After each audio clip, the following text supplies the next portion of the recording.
You ever had one of those days where everything just breaks? Not like a bad hair day, but the kind where the world feels like it's pressing down, daring you to push back? That was me, Lena Carter, 9 months ago, in a greasy diner called Harmony Grill in Charlotte, North Carolina. My arm in a sling, tray wobbling in my good hand, trying not to drop it while my boss, Rick, breathed down my neck like a dragon with a caffeine addiction. "Move faster, Lena, or I'll drag you myself," he snapped, his breath sour with cheap coffee and cheaper attitude.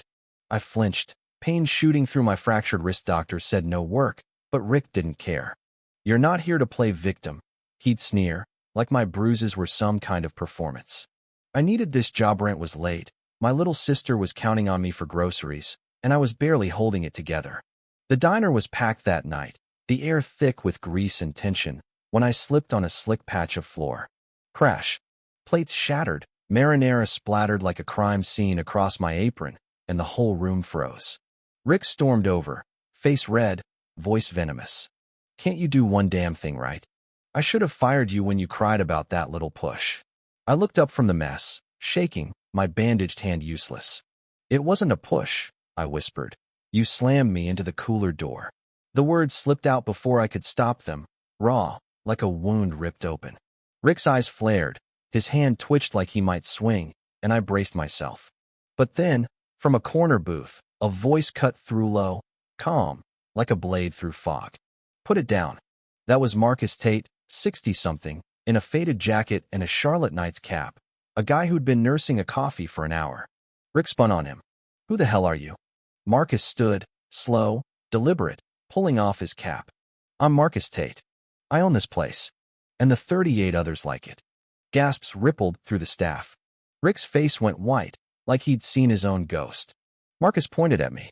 I saw everything: assaulting an injured worker, forcing her to work against doctor's orders, threatening her in front of customers. "You're done, Rick. Done." The assistant manager, Carla, called the cops, and 2 line cooks pinned Rick when he lunged, muttering something about burning the place down. I sat there, frozen, dishes scattered around me, until Marcus crouched beside me, his hand light on my shoulder. "You're safe now, Lena." "He's gone." I blinked up at him, voice barely there. I didn't think anyone would believe me. He nodded, eyes heavy. I almost didn't, but I saw it. That night changed everything. Marcus didn't just fire Rick, stayed, digging into the rot that let a guy like that thrive.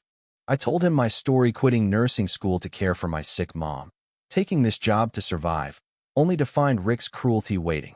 He listened, really listened, and then he offered me something wild. A job, not as a server, but as Harmony's employee advocate, a role to fix what let Rick think he could break people. I hesitated, a nobody with a busted wrist, changing a whole company? But I said yes, because someone had to.